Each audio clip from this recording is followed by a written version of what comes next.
e dar muitos frutos. Assim eu te louvo e eu te engrandeço, em nome do Senhor Jesus Cristo. Amém.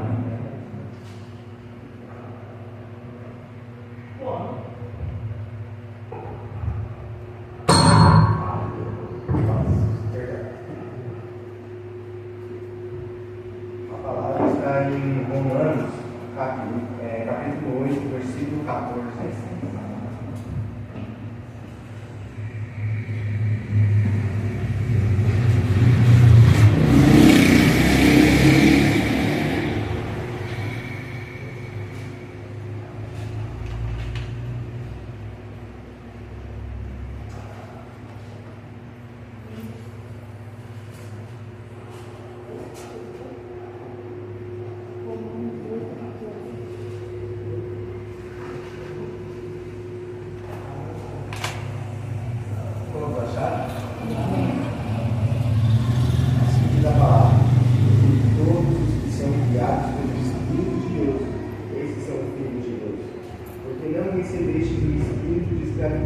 Para outra vez estardes em temor, mas recebestes o Espírito de adoção de filhos, pelo qual clamamos, Abba, Pai. O mesmo Espírito testifica com o nosso Espírito que somos filhos de Deus. Se nós somos filhos, somos logo herdeiros, também herdeiros de Deus, co-herdeiros de Cristo. Se é certo que com Ele padecemos, para que também com Ele sejamos glorificados.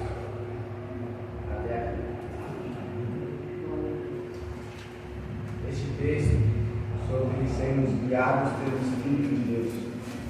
Porque a gente sempre ouve o discurso que todos são filhos de Deus igualmente. Mas como nós podemos ver o que Paulo falou, que os filhos de Deus são somente aqueles que são guiados e fazem a vontade. Porque Jesus já tinha dito, aqueles que fazem a vontade do meu Pai, esses sim são meus irmãos e minhas irmãs. O que Paulo está dizendo é que eu vou contar como era lá atrás, na cultura judaica, quando uma criança nascia. Quando uma criança nascia e porventura ela nascesse com alguma deficiência, sendo cega, coxa, muda ou surda, se ela nascesse com alguma deficiência, aquela família, porque aquela criança podia por direito legal abandonar ela.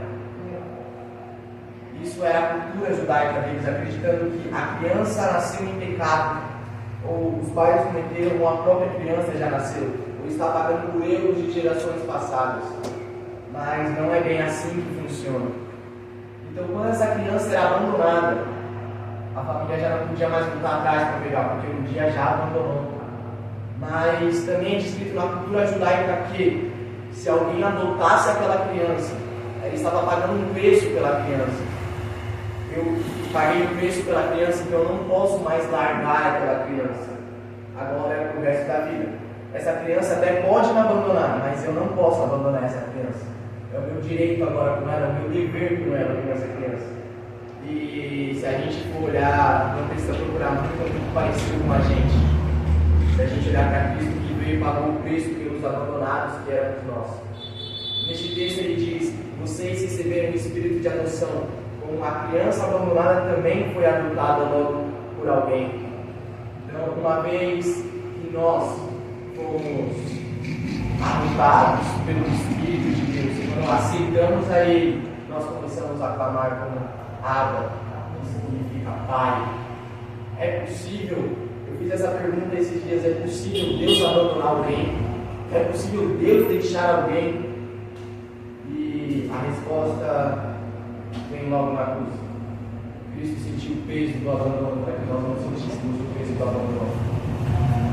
Ele pagou um preço alto para que eu e você tivéssemos clamar Pai, tivéssemos o direito.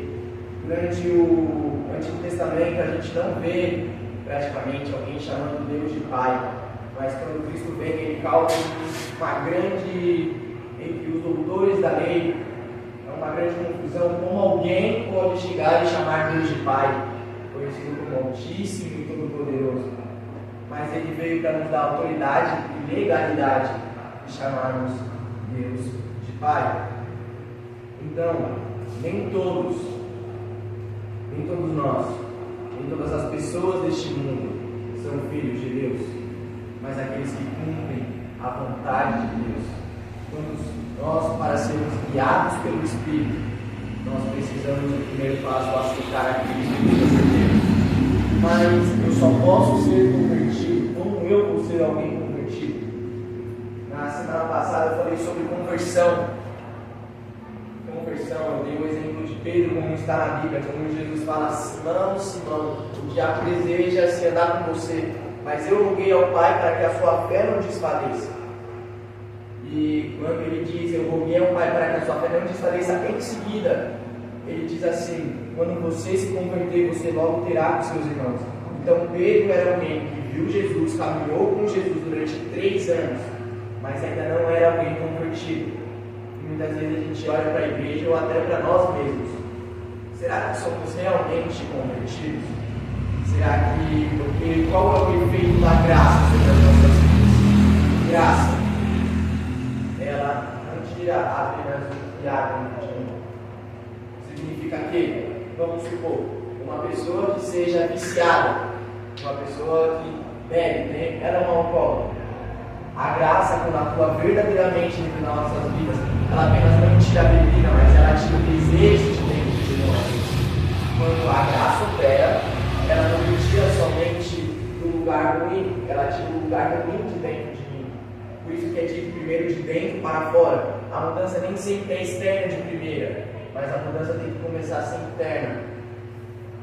E os filhos de Deus devem se posicionar em todo o tempo para poder, porque no versículo 26 também diz assim: e da mesma maneira também o Espírito ajuda as nossas fraquezas, porque não sabemos o que havemos de pedir como convém, mas o mesmo Espírito intercede por nós, em gemidos inexprimíveis. O que significa o Espírito intercede por nós, em gemidos? Acho que todo mundo aqui já se deparou com um momento que estava muito mal, mas não conseguia falar com Deus. Estava no seu pior momento, mas eu não consigo falar, mas eu preciso estar no lugar onde Deus está. E o que é, aí nós podemos ver o Espírito intercedendo por nós. Ele está ali.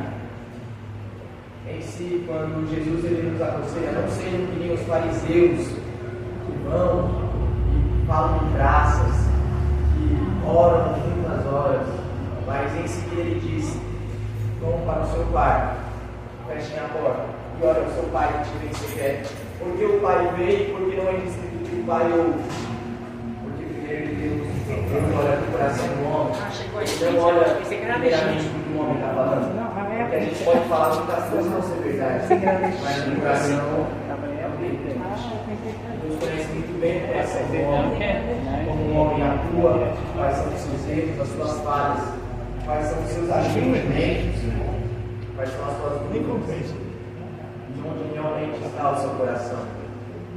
Então, quando nós olhamos, Deus ele já sabe que nós somos Ele já sabe das nossas dores antes mesmo de apresentarmos a dor. Só que o Espírito, quando nós oramos, ele de uma maneira ele sobe a adoração do Pai, e ele pode nos escutar. É dito também no versículo anterior que diz assim: a criatura e a terra clamam. Nós não podemos escutar a terra gritando, falando Senhor, Senhor, mas é dito que a terra grita por isso, que nós também gritamos. Acho que todo mundo aqui já viveu um momento de crise de alma, entre mundo e entre igreja, entre quem nós somos e quem eu ainda quero ser. Mas Paulo, em Romanos, nos outros capítulos, ele explica como nós podemos viver uma vida cristã. Primeiramente, Paulo começa a referir o seu apostolado, e ele é, sim, um apóstolo de Jesus. Só que, como já é dito, ele tinha que provar para os outros que ele era apóstolo. Só que já é dito que ele não precisa se justificar, o Espírito vai justificar ele.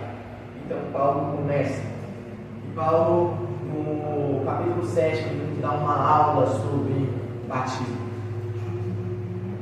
Paulo nos dá uma aula sobre o batismo, sobre os caminhos que devemos seguir, sobre realmente buscarmos. Mais à frente, também no capítulo 8, ele diz assim, que o bem que eu quero fazer, eu não faço. E o mal que eu não quero fazer, esse sim eu faço. Vocês concordam que não é a vontade dele de pecar, mas que ele peca? Então Paulo já disse que já não é mais eu que estou pecando, existe uma lei que está sobre mim, e essa lei me faz pecar. Paulo não quer pecar, mas Paulo peca. Paulo não quer fazer o mal, mas o mal logo em si ele comete. Então Paulo está falando que eu estou sobre uma lei e dessa lei eu não consigo sair. Porque ele diz, miserável homem que eu sou, quem me livrará da morte deste corpo? Só que a gente olha assim e fala, nós já estamos julgados por uma lei. Eu não quero pecar, mas eu estou pecando por causa de uma lei. Só que no versículo seguinte, Paulo diz assim, mas por causa do Senhor Jesus Cristo, todos os meus pecados foram perdoados. Nós não podemos ser santos sem Ele. Só que Jesus ele não vai descer do seu lado, vai, sei lá, ele vai falar, você é santo agora, meu filho, você é bonitinho. Não, existe uma busca por santificação todos os dias. E Ele vai sustentar isso. Então, se logo não é eu mais que peco, mas eu estou sujeito a uma lei, isso vem quebra a lei. Porque se nós formos ver como está escrito, Ele é libertador do jugo da lei. Então, se eu estou sobre uma lei e Ele é capaz de quebrar essa lei, logo então essa lei já não tem mais poder e autoridade sobre mim. Antes o pecado tinha, mas hoje o pecado já não tem mais autoridade sobre mim, quando eu sou um homem convertido. Eu posso ter atos de fé, eu posso ter algumas atitudes que eu pratico, mas não quer dizer que eu sou verdadeiramente convertido, não quer dizer que verdadeiramente eu sou filho de Deus. Então, mais à frente, mas tudo isso é muito pesado. Se eu estou sobre o pecado e do pecado eu não consigo sair, então como eu sigo numa caminhada com Jesus? Se eu sei que eu tenho que ser santo para buscar Ele. Logo em seguida, Paulo também falando sobre a caminhada da vida cristã. Um dos pontos, amor ao próximo. Segundo ponto, você tem que se negar. É prático. Quando aceitamos que nós somos fracos, é aí que nós somos fortes. Quando Paulo pede para Jesus retirar o espinho da sua carne, 3 vezes ele ora. Qual é a resposta de Jesus para Paulo? Eu não vou retirar o espinho de você, só porque, Paulo, a minha graça, ela te basta. Então, a graça não é algo que a Deus também te dá, a graça é algo que está sempre continuamente pecando. Ele liberta pela graça de Jesus. A ira de Deus já era para estar sobre cada um de nós. Só que todas as vezes que Ele olha para nós, e é constantemente, Ele pode ver o sacrifício do Filho dele sobre cada um. Então, se eu estou nesse momento e eu começo a entender que, amor, eu preciso me santificar, e em seguida, eu preciso reconhecer que eu sou fraco.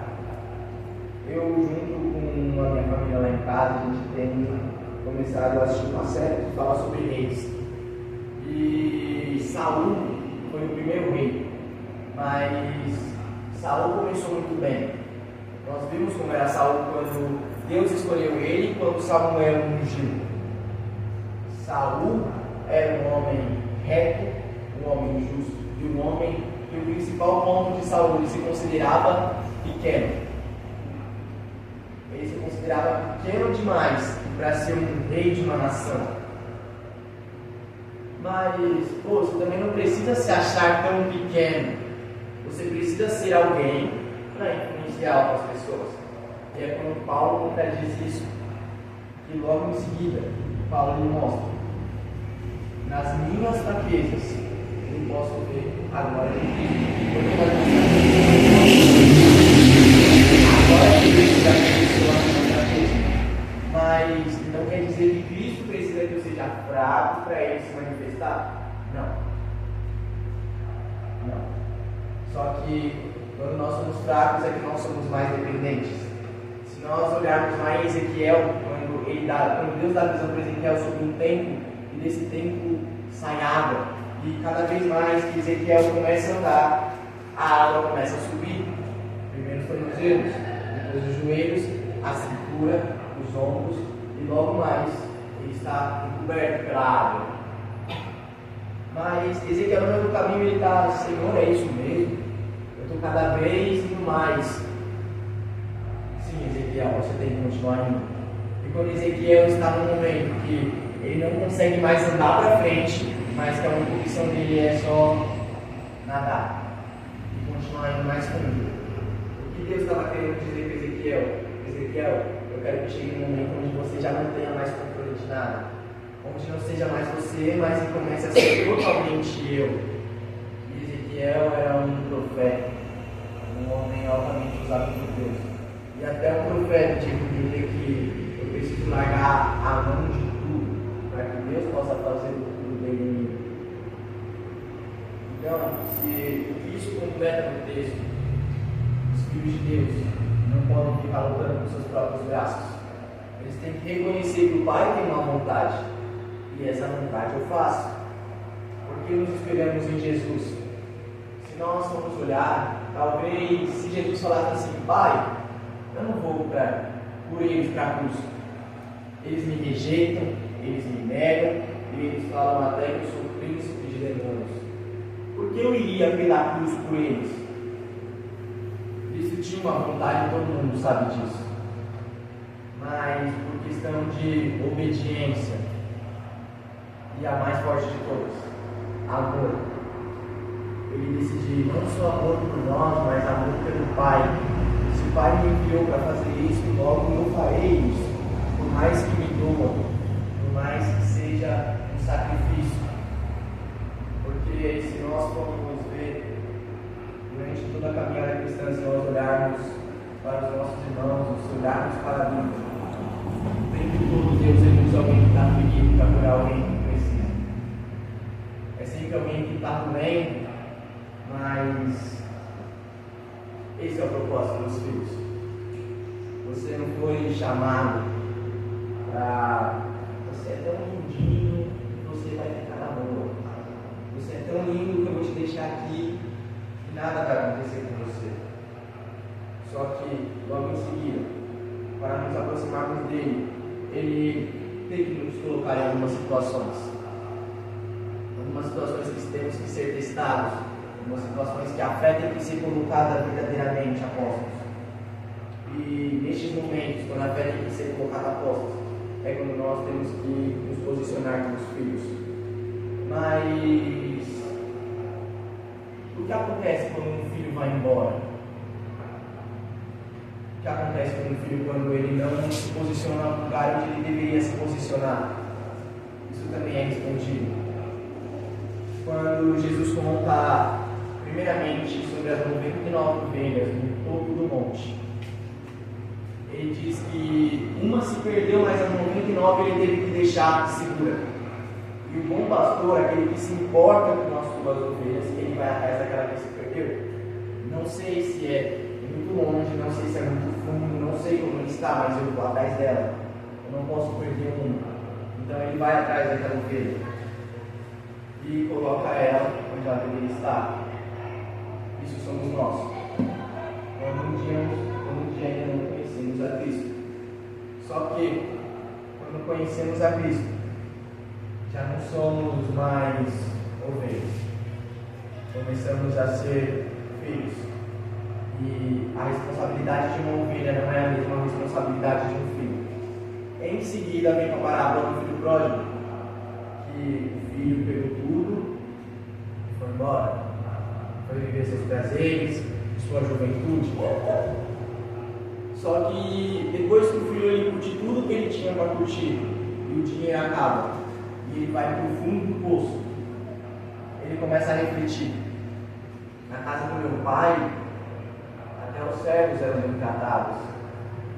Na casa do meu pai nunca faltava um alimento sequer, nunca faltava um amor, nunca faltava um carinho. Eu percebi que as pessoas aqui logo se vão, os prazeres logo se vão. Então, ele primeiro tem que se arrepender. Então, ele pega o seu caminho e vai de volta para casa. Só que vocês lembram que o pastor vai atrás da ovelha, mas o pai foi atrás do filho? Ele esteve no mesmo lugar. Ele não saiu de onde estava. Ele continuou na sua própria casa. Todos os dias esperando a volta do filho. O filho já sabe quem é o pai. O pai não precisa ficar correndo atrás dele. Então o filho no meio do caminho já preparando o que será que eu vou falar para ele? Como será que eu vou realmente me arrepender? Talvez eu não tenha todas as palavras. Só que o interessante é que quando o filho está caminhando, ele chega no ponto de visão do pai. O pai de onde está, ele começa a correr em direção ao filho. O filho ainda está andando, o filho ainda está se arrependendo. Então quando o pai chega, o filho vai se arrepender, mas o pai já sabia que o filho iria se arrepender. Qual é o primeiro ato do pai? Traga roupas novas. Eu tenho que limpar o que estava sujo. Tragam as sandálias, porque ele se cansou no meio do caminho, ele precisa de novas para caminhar de novo. Peguem o melhor animal, porque hoje haverá uma festa, porque ele retornou para casa. Meu filho que um dia já esteve perdido já não está mais, porque ele achou o caminho de casa. O filho que estava lá, vendo todo do lado do pai, o filho mais velho, vamos dizer, que não saiu, é injusto. Porque ele recebe uma festa, ele recebe uma atenção. Eu não tenho irmãos, então eu não posso dizer isso. Porque ele recebe essas coisas e eu não recebo. Mas talvez durante um certo tempo a gente comece a se acostumar tanto com as coisas de Deus que a gente deixa de ver de tudo que a gente é herdeiro dele. Que todas as coisas dele são nossas. E tudo está disponível, só basta nós querermos. Então o filho, tanto tempo lá, começou a ser normal estar na casa do pai, que ele se distrai e ele começa a olhar para o outro que está recebendo. Mas o filho que está recebendo, ele está sendo regenerado, ele está sendo recuperado e renovado. Enquanto o filho que está lá na casa, que seria como qualquer um de nós, devemos correr para o que se perdeu, dizendo: irmão, vamos, porque se você cansar, eu estarei com você, e se eu me cansar, você também estará comigo. Por isso que devemos andar sempre com alguém. Provérbios: ferro afia ferro, o irmão sempre tem que estar com o outro. Então, se nós olhamos as atitudes que este filho deveria ter para com o outro e não teve, este não é o exemplo que devemos seguir. Agora, qual exemplo deveríamos seguir? Jesus, na noite, que tomou o cálice e foi traído. Tinha até um homem, e ele era um filósofo, e ele falou que ele ficou muito curioso quando ele estudou a vida de Jesus, porque ele falou que quando Jesus é traído, ele não teve nenhuma reação comparada a qual seria natural, de raiva, de uma tristeza tão profunda. Ele não teve nenhuma dessas reações quais seriam naturais do ser humano ter. Mas Jesus me deixou tão curioso, porque quando ele trai, ele chama Judas de amigo. Meu amigo, o que você está fazendo aqui? Esse era o filho que deveríamos ser. Este filho errou, mas esse filho aqui, o que você está fazendo? Você se esqueceu qual que é a nossa obrigação, qual que é a nossa função aqui? E carregar a responsabilidade de ser filho de Deus não é uma responsabilidade fácil. É dizer não para o sim do mundo. É dizer não para o que os outros nos oferecem. É difícil ser luz. É difícil amar o próximo. Mas é por isso que já disse, quando vocês receberam o Espírito de adoção, vocês receberam o Espírito que vai os tornar capazes para isso. Vocês chamarão ele de pai, então logo vocês são filhos. E logo ele não deixa vocês sem uma capacidade de fazer. Nós não somos capazes, mas ele nos capacita. Então, neste momento, quando ele nos dá o Espírito que habita dentro de nós, aí sim, nós seremos capazes de fazer isso? Certo que o que significa Jesus Cristo? O que significa ao que o Cristo está ligado? O Cristo, ele está ligado a duas partes. Existe até um louvor que fala sobre isso. Ele está ligado ao ungido de Deus e ele está ligado a Emmanuel. E quando nós falamos de ungido, quem é alguém ser ungido por Deus? Nós vimos muitos homens durante a Bíblia, mas vamos falar, por exemplo, sobre Saul. Ele era ungido, ele era rei e ele era profeta. Samuel era ungido, ele era profeta e ele era sacerdote. Mas algo faltava em algum dos dois. Saul era tudo isso, mas Saul não era sacerdote. Samuel era tudo isso, mas Samuel não era rei. E quando Jesus vem, ele é rei, sacerdote e ele também é profeta. Porque, como já é dito lá em Juízes, ele é o profeta que habita no meio do povo. Então, ele vem sendo tudo. E o Emmanuel significa Deus conosco. Mas nós somos barro, nós somos pó. Então significa que Deus, sendo Deus, habita dentro do pó e habita dentro do barro. E em seguida, Jesus habita dentro de nós, complementa, porque quem é o olheiro que monta o vaso?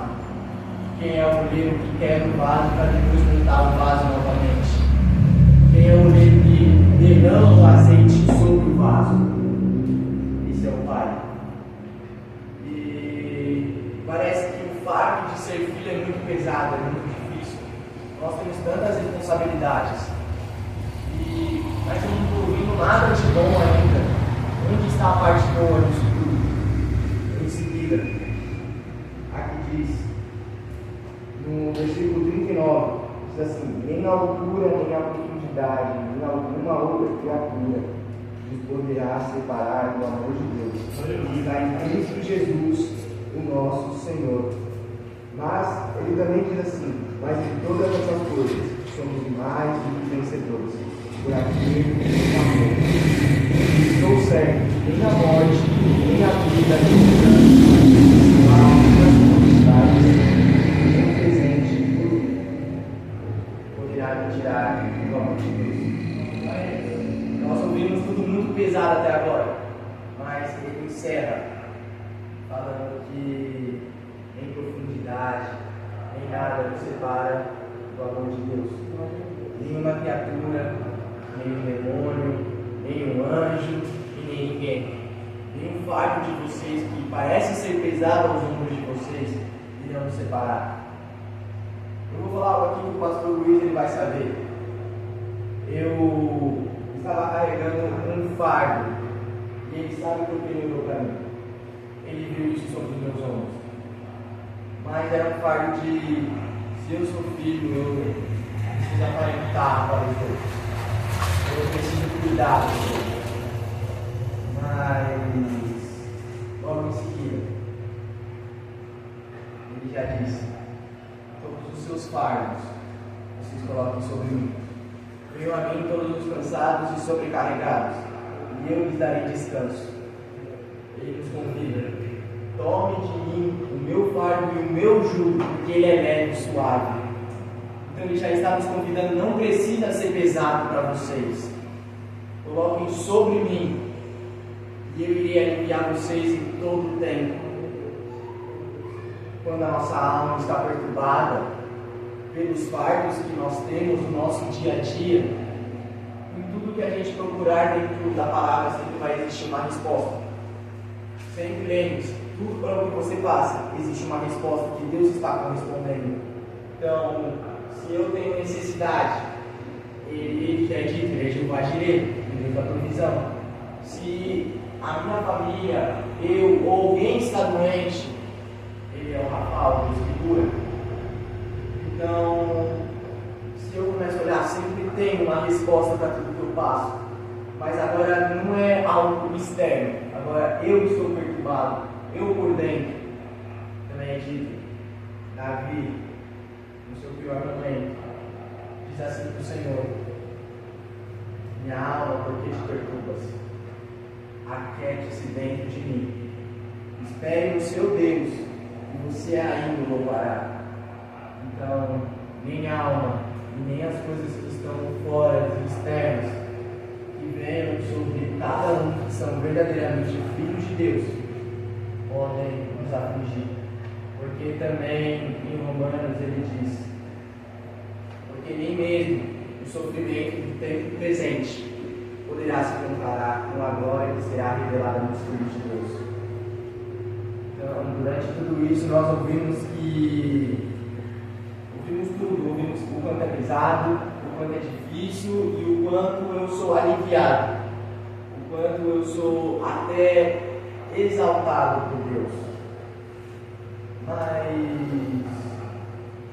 ouvimos também a responsabilidade, mas também existe algo em tudo isso que acompanhamos como um cristão vive e como um cristão realmente se sente. Mas agora nós sendo filhos, onde está a nossa posição hoje? Onde estamos nos posicionando? Se Deus me manda para a esquerda, será que eu estou realmente indo para a esquerda ou eu estou no meio? Se Deus me mandou ir para a esquerda, será que eu estou indo ao caminho contrário da direita? Dúvidas. O que devemos fazer? Jogue tudo pelas fotos. Porque, já disse Pedro, não se preocupem demais.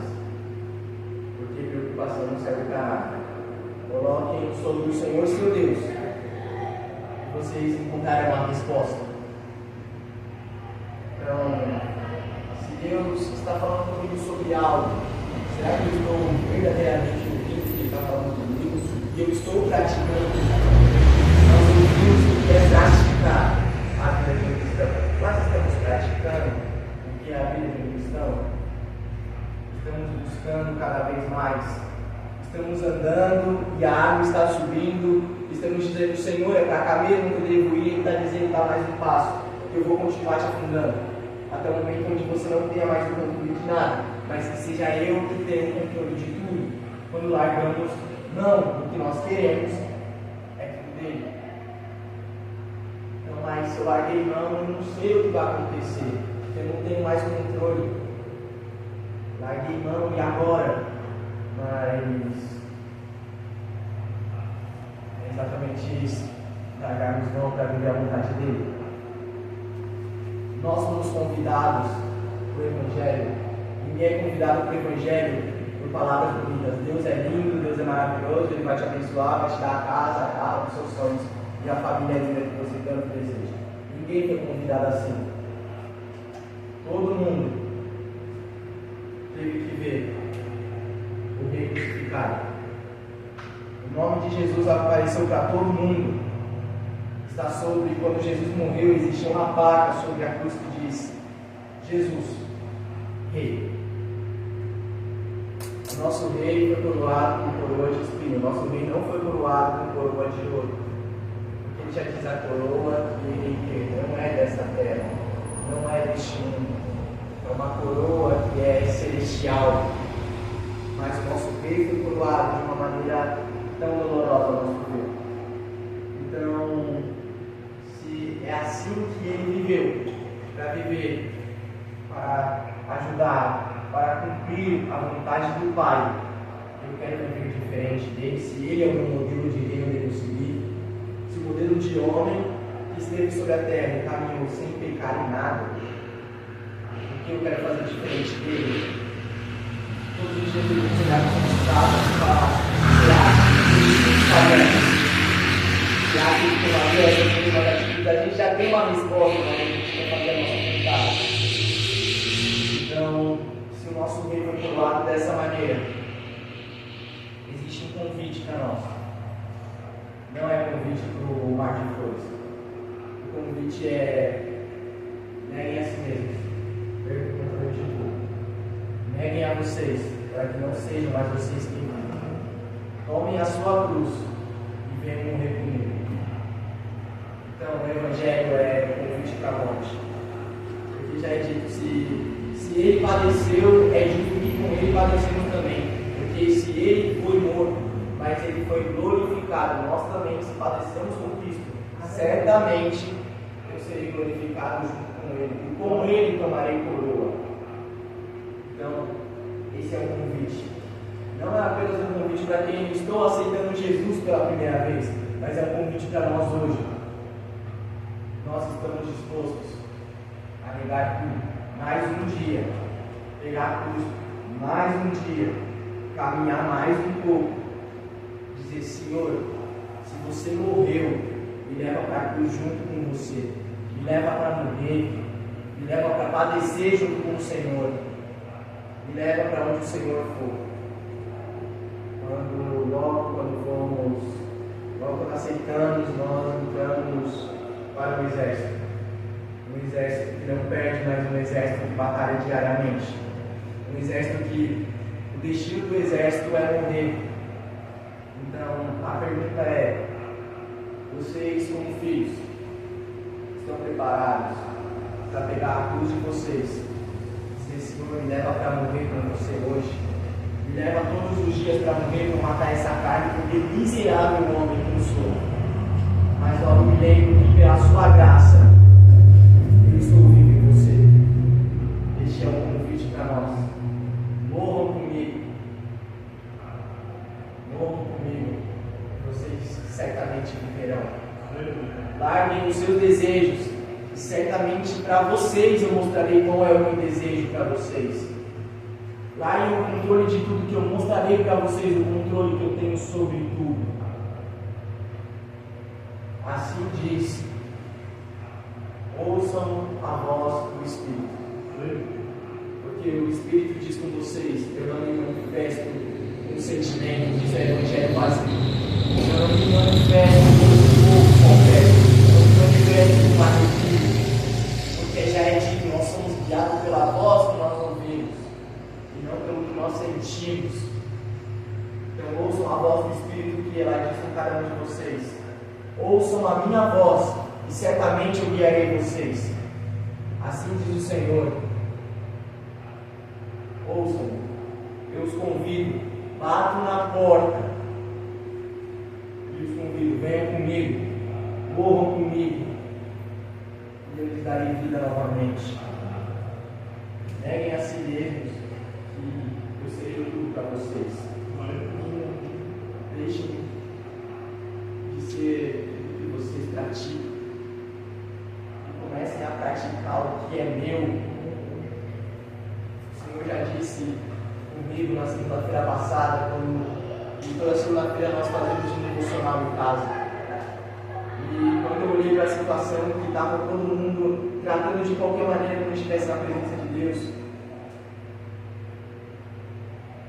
não era batalha espiritual, era só nós mesmos, sendo nós mesmos, sendo carne.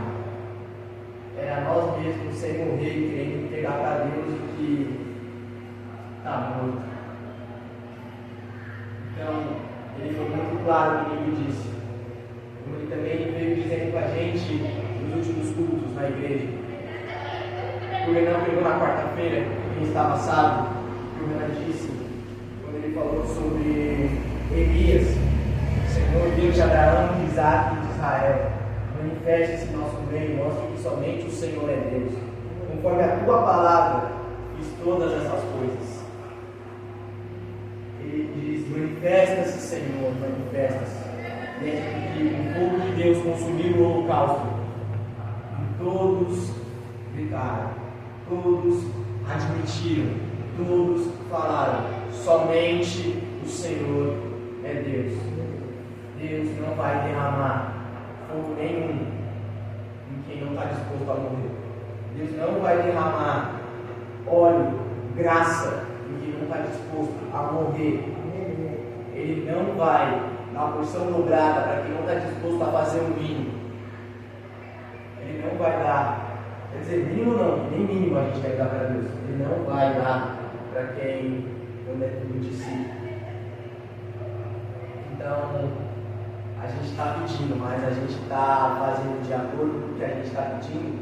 O tema do nosso congresso no ano passado foi: uma coisa eu pedi ao Senhor e eu buscarei. Já está dizendo: eu pedi, mas eu também busco que eu possa habitar.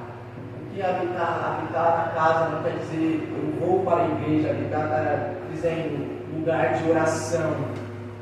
Habitar está dizendo onde o Senhor habita, ali é minha casa. dali eu tomarei, dali eu sairei e entrarei com